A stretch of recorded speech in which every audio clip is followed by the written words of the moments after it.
Shalom, salam sejahtera di dalam kasih Tuhan kita Yesus Kristus. Puji Tuhan kami boleh kembali menyapa saudara-saudara dalam program pendalaman Alkitab melalui pelajaran Sekolah Sahabat bersama dengan kami Cornelius Media. Kembali kami percaya saudara telah diberkati lewat pelajaran Sekolah Sahabat ini dan berkat ganda akan kita alami ketika kita menyaksikan tayangan ini dan juga telah mempersiapkan diri dengan mempelajari pelajaran Sekolah Sahabat kita masing-masing. Pada saat ini pelajaran yang keempat dengan judul Melihat Wajah Tukang Emas, dan saya Pendeta Edward Taliwongso ditemani oleh hamba-hamba Tuhan, Pendeta Widodo Wahyu Purwanto, dan juga Pendeta Felix Gosal. Sebelum kita akan memasuki diskusi tema-tema yang akan kita angkat, mari kita tunduk kepala dan kita berdoa. Terpujilah Engkau Bapa Tuhan kami, Allah yang Maha Baik. Terima kasih untuk kasih setiamu yang begitu melimpah di dalam hidup kami sampai saat ini. Sekarang ini ya Tuhan, ketika kami akan mempelajari, mendiskusikan, berbagi pandangan sehubungan dengan pelajaran Sekolah Sahabat, kami sangat membutuhkan kuasa dari sorga yang akan memampukan kami untuk melihat kebenaran melalui firman-Mu. Tolong kami, di dalam nama Yesus Kristus kami sudah berdoa. Amin. Kita mulaikan dengan pertanyaan di bagian pendahuluan sebelum kita masuk lebih dalam, di mana pelajaran Sekolah Sahabat ini diangkat dari beberapa perikop di dalam Alkitab. Contohnya di dalam Ayub 23 ayat 1-10, di sana ada sebuah penggambaran tentang iman Ayub. Bagaimana dia yang dicobai dengan begitu hebatnya, tetapi dia percaya bahwa Tuhan mau memurnikan dia agar dia keluar seperti emas. Di Matius 25 ayat 1-12 di sana ada perumpamaan tentang 10 anak dara yang bijaksana dan yang bodoh, dan penulis pelajaran Sekolah Sahabat mengambil perumpamaan ini untuk mengangkat bahwa karakter adalah yang membedakan antara yang bijaksana dan yang bodoh, yang bersedia bagi kedatangan Yesus dan yang tidak bersedia. Karakter penting dan bagaimana peran penderitaan dalam membentuk karakter, itulah yang akan diangkat.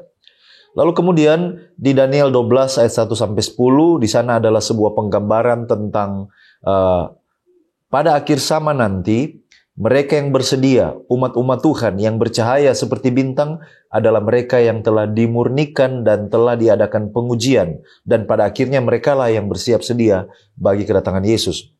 Lalu kemudian di Efesus 4 ayat 11-16 penulis pelajaran Sekolah Sahabat mengangkat dari ayat ini untuk memberikan kepada kita penggambaran bahwa keinginan Tuhan sebagai suatu komunitas iman, gereja pada akhirnya dapat bersama-sama memiliki karakter yang menjadi sebuah terang bagi dunia ini. Di tengah-tengah kesulitan dan pergumulan hidup, iman yang tetap setia akan menjadi sebuah kesaksian tentang karakter Allah di hadapan dunia ini.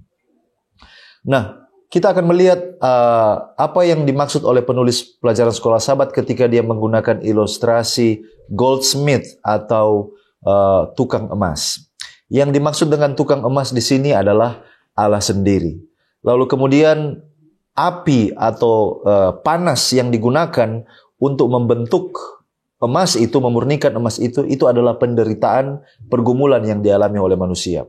Dan proses pemurnian ini adalah ketika Allah memanaskan umatnya bagaikan emas sampai dia bisa melihat wajahnya dipantulkan oleh emas yang telah dimurnikan itu. Dalam ilustrasi di bagian pendahuluan kita melihat bahwa cara dari tukang emas untuk melihat bahwa logam emas ini sudah cukup waktunya dipanaskan dan sudah waktunya untuk didinginkan adalah apabila dia bisa melihat wajahnya dipantulkan di logam emas itu. Dalam arti yang sama, umat Allah akan diizinkan oleh Tuhan untuk dipanaskan dalam panas yang tinggi, penderitaan, sampai umatnya benar-benar telah memantulkan karakter Allah, tabiatnya. Kira-kira itulah pesan yang ingin disampaikan penulis pelajaran Sekolah Sahabat ketika dia memilih tema ini.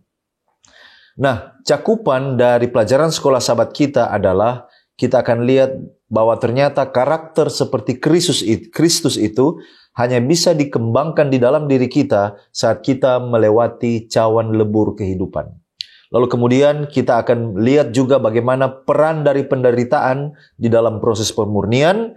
Dan yang lebih khusus yang membuat pelajaran ini unik adalah oleh karena kita akan melihat bahwa penderitaan yang kita alami ini diletakkan di dalam konteks pertentangan yang besar antara Kristus dan setan. Kira-kira inilah cakupan dari pelajaran Sekolah Sabat yang akan kita pelajari pada kesempatan ini.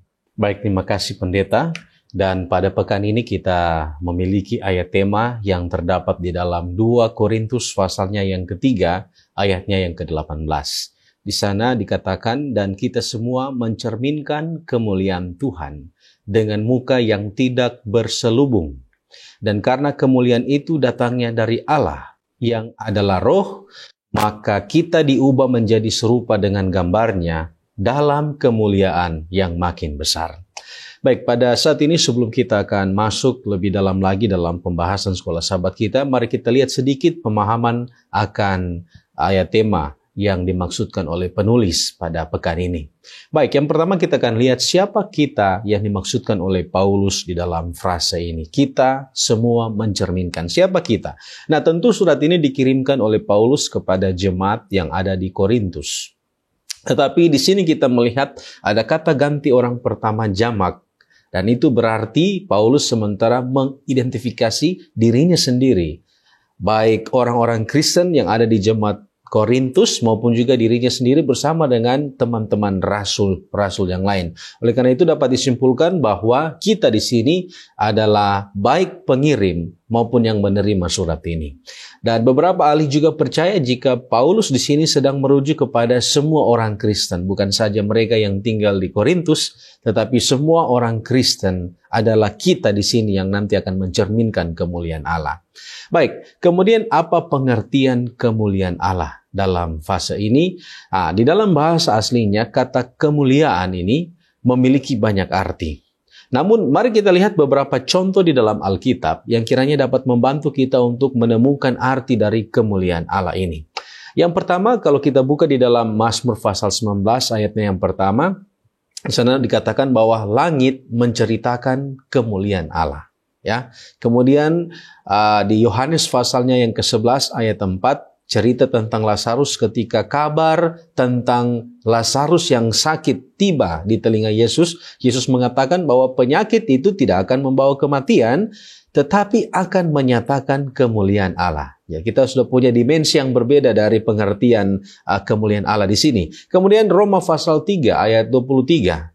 Karena semua orang telah berbuat dosa dan telah kehilangan kemuliaan Allah. Ya, semakin jelas. Dan kemudian 1 Korintus 10 ayat 31, aku menjawab, jika engkau makan, atau jika engkau minum, atau jika engkau melakukan sesuatu yang lain, lakukanlah semuanya itu untuk kemuliaan Allah. Ya. Dan yang terakhir, Wahyu pasal 21 ayat 11, tentang kota Yerusalem baru yang dilihat oleh Yohanes. Yohanes mengatakan kota itu penuh dengan kemuliaan Allah.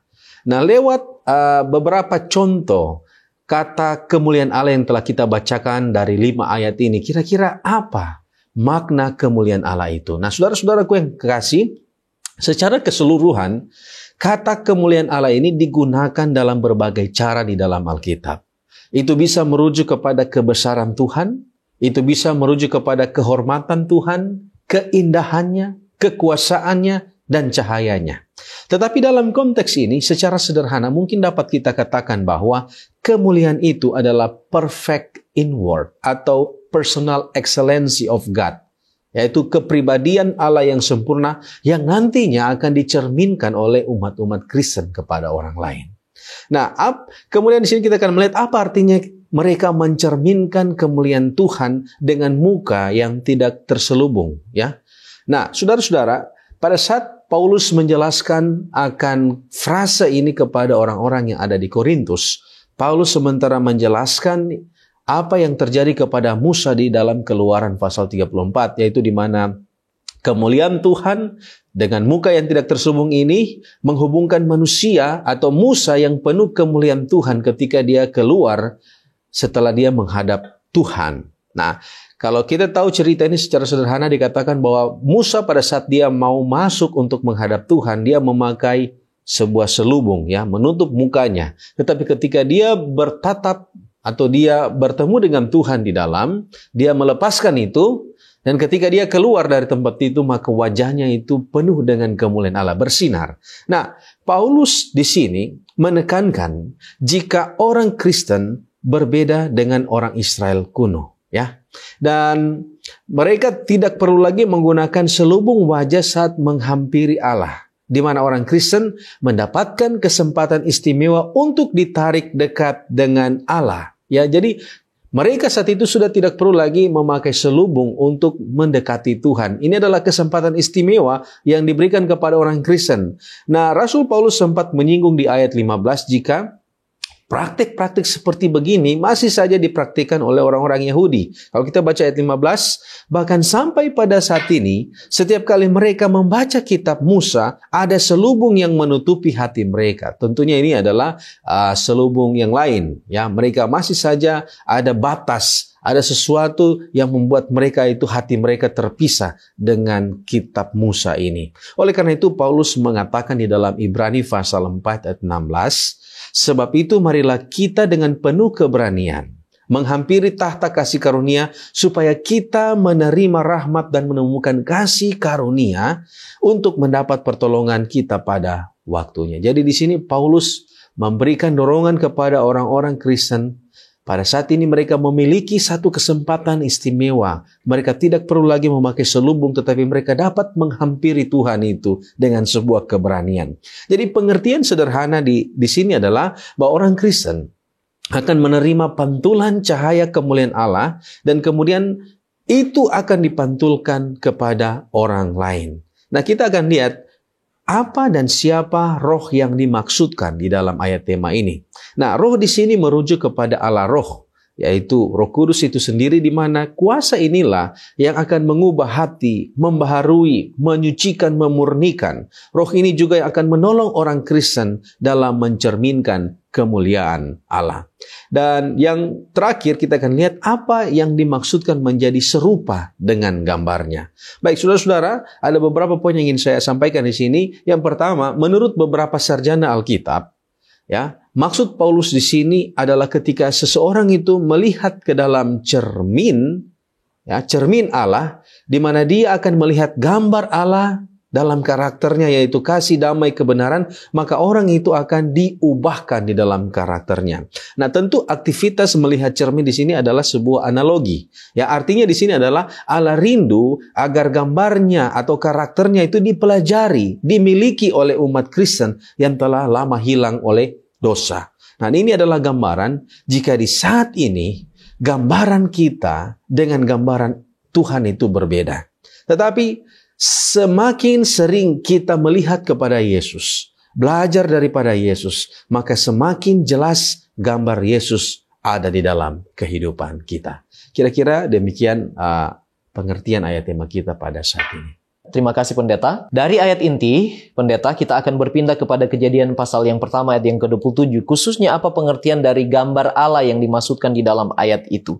Kata gambar sendiri dari bahasa Ibrani selem diterjemahkan a representation atau a likeness. Juga bisa diterjemahkan sebuah gambar, bayangan, atau pola atau model dari sesuatu. Dan kata ini sering digunakan secara bergantian dengan kata demut.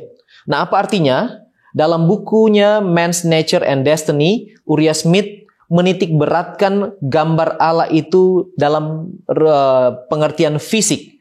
Ketika Adam dan Hawa diciptakan, mereka memiliki kesamaan dengan Allah, yaitu bersifat immortal atau bersifat kekal, hidup selamanya. Namun kemudian dia juga tidak mengabaikan unsur karakter. Sebab pada waktu Adam dan Hawa diciptakan sebelum dosa masuk, mereka memiliki karakter yang serupa dengan Allah untuk menjadi wakil Allah dan menunjukkan kemuliaannya kepada ciptaan yang lain. Dalam konteks ini, mereka faktanya berkuasa terhadap ciptaan yang lain. Dan ini sama dengan apa yang ditulis di dalam The Handbook of Seventh-day Adventist Theology. Mengatakan bahwa mereka memiliki kesanggupan intelektual yang paling tinggi yang bisa dicapai oleh manusia untuk kebaikan moral dan spiritual, dan kedudukan mereka sedikit di bawah para malaikat yang diciptakan Allah. Mereka memiliki kebebasan untuk memilih secara absolut, dan itulah sebabnya Bible Commentary Seventh-day Adventist mengatakan bahwa mereka diberikan fisik, berkat fisik, intelektual, sosial, dan spiritual untuk mereka boleh berkomunikasi dengan Allah, dan ini adalah bagian integral dari gambar Allah yang dimaksud di dalam Kejadian 1 ayat 27. Nah, sekarang kita berpindah kepada Roma pasal 8 ayat 29. Di sana juga menyatakan tentang sesuai gambaran anaknya. Mari kita lihat, Kristus adalah gambaran sempurna dari Bapa. Bentuk atau manifestasi yang kelihatan dari Allah yang tidak kelihatan. 2 Korintus pasal 4 ayat 4, Kolose 1 ayat 15 mengatakan hal itu. Dan adalah sesuatu tujuan yang paling akhir yang mulia dari setiap orang Kristen untuk diubahkan menurut gambaran Allah melalui anaknya Yesus Kristus. Jadi keserupaan dengan Kristus adalah sama juga dengan keserupaan dengan Allah yang dimaksudkan di dalam Kejadian 1 ayat yang ke-27. Yang membedakan adalah keserupaan dengan Allah pada waktu penciptaan itu bersifat otomatis. Adam dan Hawa diciptakan langsung memiliki bagian keserupaan dengan Allah. Sedangkan keserupaan dengan anak itu membutuhkan proses. Dan di sana termasuk proses menerima Injil keselamatan, menerima pengampunan, dilahirkan kembali, kemudian disucikan melalui proses sanctification, dan pada akhirnya mencapai final glorification. Nah, sepertinya ayat ini menyatakan bahwa Tuhan memilih mana yang mau diubahkan, mana yang tidak. Tidak sebenarnya. Allah menginginkan semua orang itu bertobat dan selamat. Itu tercatat di dalam Yohanes pasal 3 ayat 16, 1 Timotius 2 ayat 4, 2 Petrus 3 ayat 9, Yeskiel 33 ayat 11, dan juga Yohanes 1 ayat yang ke-12. Sebab keselamatan itu diberikan secara cuma-cuma kepada semua. Seventh-day Adventist Bible Commentary volume 6 halaman 574 mengatakan demikian. Dan orang Kristen seringkali disebut adalah pilihan. Sebab orang-orang Kristen adalah orang-orang yang memilih penawaran tentang keselamatan itu. Nah, dalam kemahatauan ilahi, Tuhan tahu mana mereka yang memilih dan mana mereka yang menolak. Tapi kemahatauan ini tidak mengabaikan atau tidak mengeliminasi kebebasan memilih dari seorang manusia. Mereka bebas untuk memilih, dan kalau mereka sengaja memilih untuk menolak atau tidak mau menerima keselamatan itu, artinya mereka menolak untuk diubahkan sesuai dengan gambaran anak, sesuai dengan kehendak Tuhan sendiri. Nah, itu adalah pengertian dari Roma pasal 8 ayat yang ke-29. Nah, sekarang manusia dalam segala kesempurnaannya di Taman Eden akhirnya jatuh di dalam dosa. Apakah keserupaan dengan Allah itu tidak membuat mereka kebal secara rohani dan tidak berbuat dosa? Tentu tidak. Menurut roh nubuat, manusia dalam kesempurnaannya serupa dengan Allah, sedikit lebih rendah dari para malaikat yang juga adalah ciptaan. Kepada mereka diberikan kebebasan yang sama dengan para malaikat, bebas untuk memilih. Kita lihat apa yang terjadi dengan Lucifer, dalam kondisi yang sempurna tapi dia jatuh. Artinya kebebasan ini sifatnya adalah absolut. Dan kebebasan ini memberi kesempatan kepada setan untuk mencobai. Di dalam buku The Story of Redemption, dikatakan halaman 24, Allah mengizinkan setan untuk mencobai. Tetapi bukan maksud Tuhan agar manusia itu berdosa. Maksudnya adalah ketika setan berusaha mengambil kesempatan mencobai manusia, kalau mereka bertahan, maka mereka akan memiliki hubungan yang sempurna dengan Allah secara berkesinambungan. Jadi, fakta bahwa mereka serupa dengan Allah tidak membuat mereka kebal terhadap dosa, terhadap pencobaan. Justru mereka diberi kesempatan, setan diberi kesempatan dalam hal ini untuk menguji apakah mereka sudah cukup sempurna menaruh kepercayaan mereka kepada Bapa atau tidak. Pada intinya, Adam dan Hawa jatuh dan mereka kehilangan kemuliaan yang seharusnya ada dengan Allah, dan dari yang immortal menjadi mortal, dari yang kekal menjadi fana saat ini. Baik, terima kasih Pendeta. Dan sekarang kita akan melihat hubungan antara iman dan roh. Kalau kita lihat contohnya dalam kisah Ayub, kenapa iman orang Kristen itu harus diuji? Dan sepertinya di dalam pelajaran sekolah sahabat dan di dalam kisah Ayub, yang diuji itu hanyalah mereka yang dipilih seperti Ayub. Apakah benar yang lain tidak diuji atau sebagian besar orang tidak dapat ujian? Nah, inilah poin yang akan kita angkat. Yang pertama, mengapa orang Kristen harus diuji, dan contoh yang kita ambil adalah Ayub. Mari kita lihat Ayub. Deskripsi tentang Ayub di dalam Ayub pasal 1 ayat 1 mengatakan, Ada seorang laki-laki di tanah Uz bernama Ayub. Orang itu saleh dan jujur, ia takut akan Allah dan menjauhi kejahatan. Nah, kalau kita lihat, ini adalah gambaran seorang yang saleh, seorang yang jujur, takut akan Tuhan, orang yang menjauhi kejahatan. Sepertinya kita bertanya, mengapa orang seperti Ayub masih perlu dimurnikan lagi? Tapi ternyata, memang benar, walaupun Ayub ini adalah orang yang takut akan Tuhan, saleh, jujur, setia, tapi tetap dia membutuhkan proses pemurnian. Artinya di sini bahwa memang pemurnian ini adalah suatu hal yang tidak bisa indispensable, tidak bisa dilewatkan di dalam rencana Allah untuk memulihkan gambar yang telah rusak oleh karena dosa itu. Dan kalau kita lihat tema pemurnian bukan hanya di dalam cerita Ayub. Rasul Paulus berbicara tentang pemurnian. Ada sudah banyak ayat yang kita pelajari sampai pelajaran yang keempat ini. Rasul Petrus, contohnya pelajaran yang lalu, berbicara tentang pemurnian. Yesus Kristus bicara tentang pemurnian, bagaimana menjadi pengikutnya akan menderita berbagai macam aniaya. Nah, apakah yang diuji ini hanyalah mereka yang Allah tahu akan setia? Jawabannya ternyata tidak. Oleh karena kalau kita lihat di dalam Alkitab, ada contoh-contoh orang yang dicobai atau diuji, mereka berhasil, tetapi ada juga contoh-contoh di mana mereka menyerah. Kalau saya bisa sebutkan, ada Adam dan Hawa di Kejadian 3, ada Esau di Kejadian 25, ada Daud di 2 Samuel pasal 11, dan juga ada Petrus di Matius 26. Jadi, Allah tidak hanya menguji mereka yang Dia tahu akan setia, bahkan mereka yang jatuh pun, mereka diberikan kesempatan untuk diuji. Minimal ada dua alasan mengapa orang Kristen atau umat Allah sebagai satu umat perlu diuji. Ada dua alasan. Yang pertama, oleh karena Allah ingin jemaatnya secara kolektif memantulkan tabiatnya kepada dunia. Efesus 3 ayat 10 mengatakan, supaya sekarang oleh jemaat diberitahukan pelbagai ragam hikmat Allah kepada pemerintah-pemerintah dan penguasa-penguasa di sorga. Jadi lewat jemaatnya, Allah ingin menyampaikan kepada dunia ini bahwa Allah berhikmat. Karakter Allah dipantulkan melalui penderitaan umatnya. Itu sebabnya Ia ingin menguji jemaatnya secara kolektif, bukan hanya beberapa orang saja. Yang kedua, mengapa setiap orang harus diuji? Oleh karena poin yang kedua, pengujian itu menghasilkan karakter. Dan karakter itu tidak bisa ditransfer, tidak bisa dipindah tangankan. Contohnya di dalam buku Youth Instructor, Mrs. Ellen White mengatakan, Youth Instructor 16 Januari 1896, mereka yang bijaksana tidak dapat memberikan minyak kepada pelita yang redup dari gadis-gadis yang bodoh.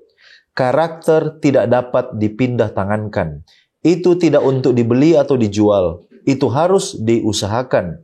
Tuhan telah memberikan kepada setiap individu kesempatan untuk memperoleh karakter yang saleh melalui jam-jam percobaan. Jadi situ kita lihat bahwa mengapa semua orang harus diuji oleh karena karakter. Dan karakter itu harus dihadapi atau dihasilkan sendiri, tidak dapat dipindah tangankan. Nah, apakah Roh Allah akan otomatis menolong dalam ujian, dalam rasa sakit, dalam penderitaan? Bagaimana kita bisa merasakan akan hal ini? Di dalam buku pelajaran sekolah sahabat, kita melihat bagaimana jawaban dari pertanyaan ini adalah iya. Seperti contohnya Ayub, pada waktu Ayub dicobai, dikatakan bahwa ini adalah kesaksian yang kuat untuk karakternya bahwa di tengah semua rasa sakit dan penderitaan, dia mampu merasakan realitas proses pemurnian. Dan itu adalah dorongan Roh Kudus yang membuat dia yakin bahwa dia sementara dimurnikan bukan oleh karena kesalahannya, tetapi oleh karena Tuhan mengasihinya, dan itu sebabnya dia sementara dimurnikan. Lalu kemudian, apakah Ayub bisa menang dan tahan uji? Ini adalah karena peranan Roh Allah yang kita bicarakan tadi, atau ini adalah karena imannya yang kuat, kekuatan pribadinya. Mari kita baca kutipan Roh Nubuat di dalam buku Trials and Triumph halaman 301 mengatakan, di segala zaman, saksi-saksi Tuhan telah membuka diri mereka pada celaan dan penganiayaan. Yusuf difitnah dan dianiaya karena dia mempertahankan kebajikan dan integritasnya. Daud diburu seperti binatang buas oleh musuhnya. Daniel dilemparkan ke dalam gua singa. Ayub begitu menderita dalam tubuhnya sehingga dia dibenci oleh kerabat dan teman-temannya. Kesaksian Yeremia begitu membuat marah raja dan pangeran sehingga dia dilemparkan ke dalam lubang yang menjijikan. Stefanus dilempari batu, Paulus dipenjarakan, dipukuli, dilempari batu, dan akhirnya dihukum mati. Dan Yohanes dibuang ke Pulau Patmos. Contoh-contoh ketabahan manusia ini menjadi saksi kehadiran dan anugerah Allah yang tetap. Ya. Perhatikan baik kata ini. God's abiding presence and sustaining grace. Mereka bersaksi tentang kekuatan iman untuk menahan kuasa dunia. Di saat-saat tergelap, Bapa kita tetap ditinggikan. Jadi, kalau bertanya apakah ini oleh karena hadirat roh Allah atau karena iman, jawabannya adalah hadirat Allah yang hadir di tengah-tengah penderitaan yang menghasilkan iman yang luar biasa. Oleh karena iman kita juga itu adalah pemberian, oleh karena kita percaya kepada kuasa Allah yang menguatkan dan memurnikan. Saya pikir itulah tema yang kita angkat, hubungan antara doa, iman, dan juga penderitaan yang dialami oleh kita manusia. Baik, terima kasih pendeta. Dan saat ini kita akan melihat mengapa proses pemurnian itu selalu harus dengan kesengsaraan dan ujian. Ya, bukankah banyak orang juga jatuh di dalam kondisi kemasyuran dan kemakmuran? Baik saudara, sebelum kita lanjut, mari kita lihat mengapa harus ada kesengsaraan. Kalau kita baca di dalam Roma pasal 5 ayat 3-5, di sana Rasul Paulus mengatakan bahwa kesengsaraan itu menimbulkan ketekunan, dan ketekunan menimbulkan tahan uji, dan tahan uji menimbulkan pengharapan, dan pengharapan tidak mengecewakan. Jadi Paulus di sini sementara menggambarkan bahwa pentingnya seseorang itu mengalami kesengsaraan dalam hidupnya. Oleh karena di dalam kesengsaraan itu dia akan menemukan ketekunan, tahan uji, pengharapan dalam kehidupannya. Nah, sekarang apakah mereka yang makmur tidak mengalami penderitaan, ya? Atau apakah mereka yang hidup di dalam kesulitan tidak memiliki kesombongan dan keangkuhan?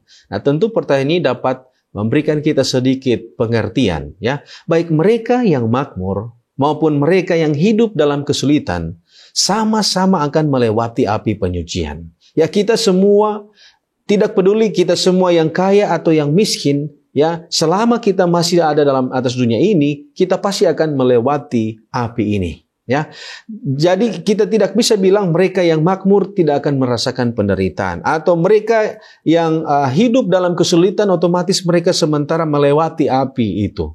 Nah, saudara-saudara, di dalam testimoni jilid 4 halaman 85, Roh Nubuat mengatakan dengan jelas bahwa pemurnian umat Tuhan tidak dapat dicapai tanpa penderitaan mereka. Jadi itu pasti akan dialami oleh siapapun. Entah mereka yang hidup dalam kemakmuran maupun mereka yang hidup di dalam kesukaran. Nah, apa yang dimaksud? Apakah yang harus dimurnikan dalam kehidupan mereka? Ya, nah kita tahu bersama bahwa orang-orang yang hidup dalam makmur bukan berarti mereka tidak memiliki masalah. Mereka juga memiliki masalah. Bisa jadi itu masalah kesehatan, masalah fisik mereka, dan banyak yang dapat mereka alami dalam kehidupan kita. Nah, apa maksud dari pemurnian ini? Hal apa yang sementara dimurnikan? Apakah ini sifat, tabiat, atau iman dari orang itu? Nah, saudara-saudara, ada dua maksud pemurnian yang dikatakan dalam pelajaran sekolah sahabat kita.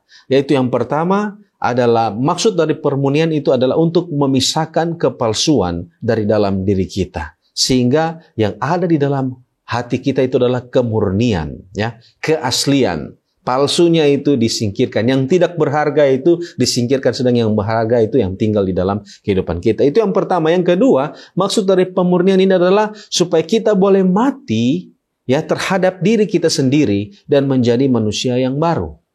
Nah, oleh karena itu, jelas di sini kalau kita lihat dari pelajaran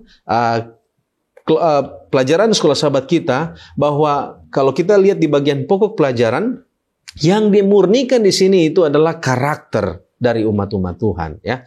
Maksud dari pemurnian itu agar karakter dari umat-umat Kristen itu dapat dimurnikan lewat api pemurnian ini. Nah, apa standar dan level dari pemurnian itu, dan apa batasan scope dan limitation dari ujian itu? Baik, kita lihat yang pertama. Standar atau level pemurnian itu adalah gambar Allah sendiri, ya, di mana itu nanti akan dicerminkan atau dipantulkan dari kehidupan kita. Jadi itu adalah standar.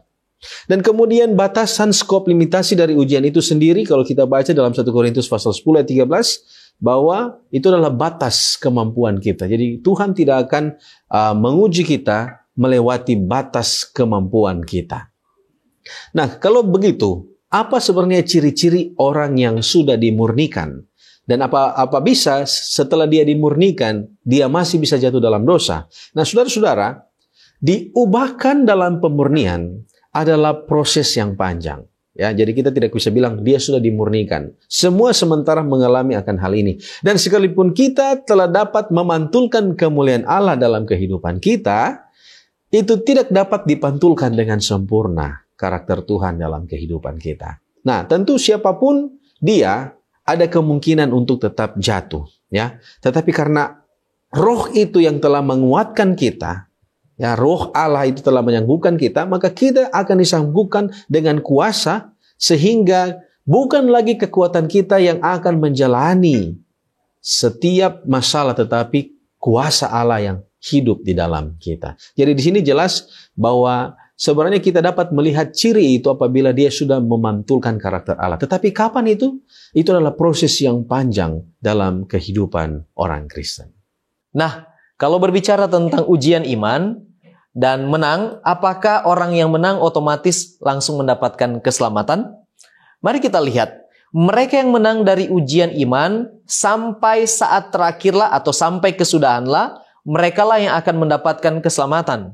Contoh di dalam Wahyu pasal 2 ayat yang ke-10, Matius pasal 10 ayat 22, Matius 24 ayat 13 atau Markus 13 ayat 13, serta 1 Korintus 1 ayat yang ke-8. Sebab di dalam setiap tahap kehidupan umat Allah itu diuji terus-menerus, dan mereka adalah objek dari serangan si jahat. Mereka yang menang tidak akan langsung mendapatkan keselamatan kalau itu belum kesudahannya, tetapi mereka akan mendapatkan beberapa benefit atau keuntungan. Sama seperti yang terjadi kepada Yakub ketika dia mengalami masa guncangan iman, ujian iman, maka dia menang, dan pada saat itulah namanya diganti menjadi Israel, dan dia bertumbuh di dalam kasih karunia Allah. Dikatakan di dalam buku Early Writings, Nyonya White mengatakan bahwa Tuhan telah menunjukkan bahwa kasih karunia-Nya itu cukup untuk segala bentuk pencobaan dan ujian iman. Bahkan dia memberikan lebih besar dan lebih besar lagi di setiap tahap ketika mereka mengalami tantangan atau pencobaan. Kemudian kalau kita bisa menang terhadap ujian itu, maka kita akan menjadi pemenang dalam tahap itu. Dan apa yang dimaksudkan dengan Tuhan di sini adalah supaya kita bisa bertumbuh. Setiap kali kita menang, bertahan dalam tantangan atau ujian iman, maka kita akan dimurnikan seperti emas, dan kita akan berada di satu tahap di mana kita akan lebih kuat, lebih siap lagi bagi tantangan berikutnya. Jadi tantangan itu belum langsung berhenti sampai di situ. Tetapi ini adalah tahap di mana iman kita dimurnikan, tabiat kita dibentuk untuk kita terus bertahan, dan kalau kita bertahan sampai kesudahannya, maka otomatis keselamatan itu akan diberikan kepada kita. Kalau kita termasuk orang yang bertahan, maka kita akan berada di surga. Jadi, mari kita terus bertahan di dalam tantangan dan pencobaan hidup. Dan ingat, kita dapat bertahan dari tantangan hidup ini ketika kita boleh mengandalkan Kristus. Dan ketika kita mengandalkan Kristus, tabiat kita akan diubahkan, dibentuk, hari lepas hari, kita akan semakin memiliki tabiat yang cocok untuk ada di sorga. Sebab ingat, keselamatan itu kita sudah dapat pada waktu kita menerima Kristus, tetapi tabiat untuk berada di sorga harus diupayakan dalam hubungan yang berkesinambungan dengan Kristus dalam setiap tantangan dan pencobaan. Kalau kita menang, maka kita akan semakin siap bagi kedatangan dan bagi hari yang mulia itu. Baik, terima kasih Pendeta. Pertanyaan selanjutnya tentang kesucian, pemurnian, dan pengujian. Apakah disucikan, dimurnikan, diuji itu adalah bagian dari proses keselamatan? Kalau tidak melewati pemurnian, pengujian, pengudusan, apakah akan memperoleh keselamatan? Nah, itu mungkin pertanyaan yang kita angkat. Dan ini begitu jelas disampaikan sebagaimana dikutip oleh penulis pelajaran sekolah Sabat, diambil dari Daniel pasal 12 ayat 10. Nah, sedikit konteks tentang Daniel 12 ayat 10. Daniel 12 ayat 10 adalah ramalan Alkitab bahwa di masa yang akan datang akan terjadi masa yang sukar sebelum kedatangan Kristus yang kedua kali. Dan mereka yang bertahan untuk tetap berdiri adalah mereka yang telah dikuduskan, dimurnikan, dan diuji. Nah, kalau kita hubungkan ini dengan apa yang saya sudah jelaskan tadi di nomor 4, pengalaman Ayub yang walaupun dia orang saleh, tetapi tetap dia harus dimurnikan. Apa artinya di sini? Artinya bahwa pemurnian itu adalah hal yang tidak bisa dilalukan, tidak bisa disepelekan. Itu adalah bagian dari pengalaman keselamatan. Seorang yang sudah diselamatkan, tanda bahwa dia telah bertransformasi atau dalam proses transformasi, merubah dari gambaran dunia ini yang berdosa kepada gambaran karakter Allah, maka perlu dia dimurnikan di dalam perjalanan kehidupan kekristenannya.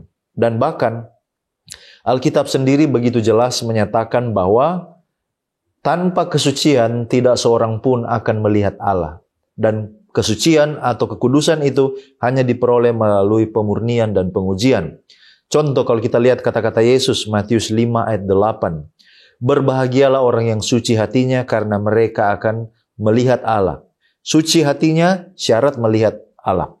Ibrani 12 ayat 10. Sebab mereka mendidik kita dalam waktu yang pendek, sesuai dengan apa yang mereka anggap baik, tetapi Dia, Allah, menghajar kita untuk kebaikan kita, supaya kita beroleh bagian dalam kekudusannya. Artinya di sini penulis Ibrani menggambarkan Allah itu seperti seorang bapa yang menghajar anaknya supaya anaknya dapat menjadi kudus sama seperti dia yang adalah kudus. Lalu kemudian masih di Ibrani 12 ayat 14 mengatakan, berusahalah hidup damai dengan semua orang dan kejarlah kekudusan, sebab tanpa kekudusan tidak seorang pun akan melihat Tuhan. Jadi kalau kita kembali ke pertanyaan, apakah itu hal yang perlu disucikan, dimurnikan, dikuduskan? Jawabannya sangat perlu. Karena itu adalah syarat supaya kita siap untuk bertemu dengan Allah, supaya kita siap untuk hidup di dalam kerajaan sorga yang tanpa dosa. Baik, terima kasih pendeta. Dan saat ini kita akan melihat apa manfaat hidup berjemaat, ya. Dan apakah masalah-masalah yang kita jumpai di dalam kehidupan berjemaat ini merupakan proses pemurnian. Baik, ada dua hal yang ingin saya kemukakan dalam bagian ini. Yang pertama, pemurnian dan kedewasaan tidak pernah dicapai dalam keterasingan. Sebaliknya, dicapai dalam masyarakat atau jemaat. Apa artinya ini?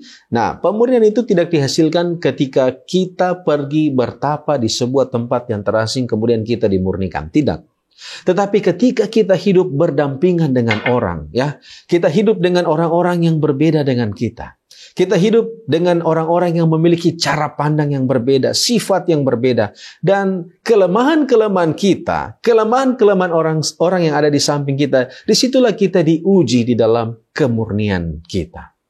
Ya, jadi tidak bisa kita mengatakan bahwa kita dapat dimurnikan ketika kita hidup terasing. Ya, justru di dalam berjemaatlah kita akan dimurnikan. Oleh karena itu sangat baik atau ada manfaat di dalam berjemaat. Salah satunya adalah kita akan dimurnikan. Kemudian yang kedua, dalam fase saat ini menurut eskatologi kita sementara dalam masa penantian. Ya, masa penantian di mana masalah-masalah akan datang dalam kehidupan berjemaat.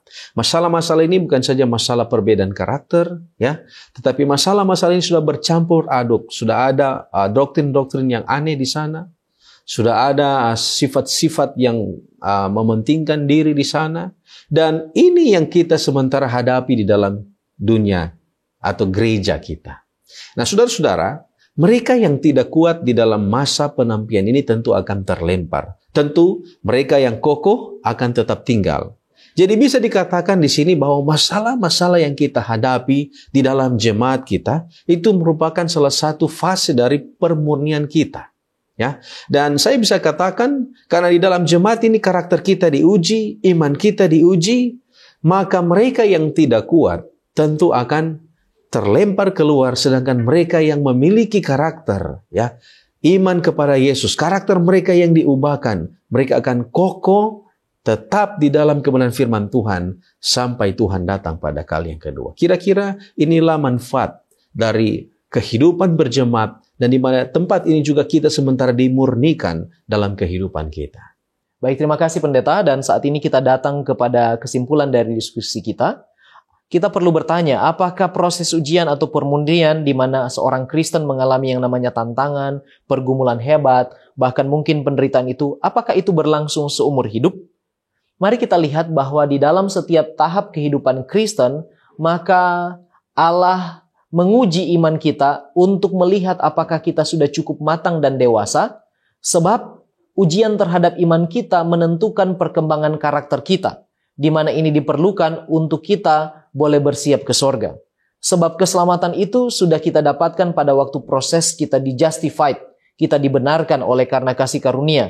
Tetapi kemudian itu harus berjalan terus, di mana pertumbuhan karakter kita harus terlihat juga, harus dimanifestasikan. Nah, di dalam tulisan pena inspirasi dikatakan bahwa perjalanan kita ke sorga, kesiapan kita ke sorga itu membutuhkan pemurnian iman. Dan dikatakan bahwa pemurnian iman itu adalah satu proses seumur hidup. Atau dengan kata lain, continual growth, bertumbuh secara berkesinambungan. Ketika kita mengalami tantangan, kita menang terhadap tantangan yang satu, kita bertumbuh lagi, dan kita bertumbuh lagi, sampai kita tiba pada tahap yang lebih dewasa.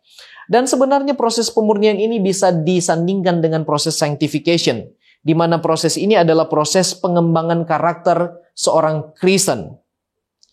Kalau kita melihat contoh di dalam kitab Injil, di mana seorang pencuri kemudian dia menerima Kristus dan diselamatkan, maka itu adalah tahap di mana Tuhan melihat dia tidak punya kesempatan lagi untuk mengembangkan karakternya. Tetapi Tuhan membaca hati.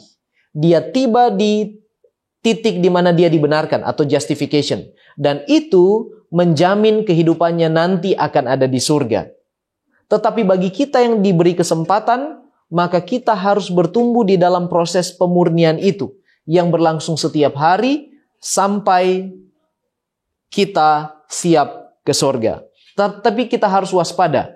Ketika kita jatuh pada satu pencobaan, maka iman kita akan semakin lemah, dan akan datang pada titik di mana kita akan menjadi seseorang yang dikurung oleh setan. Kita hanya bisa menang ketika kita mengandalkan Kristus.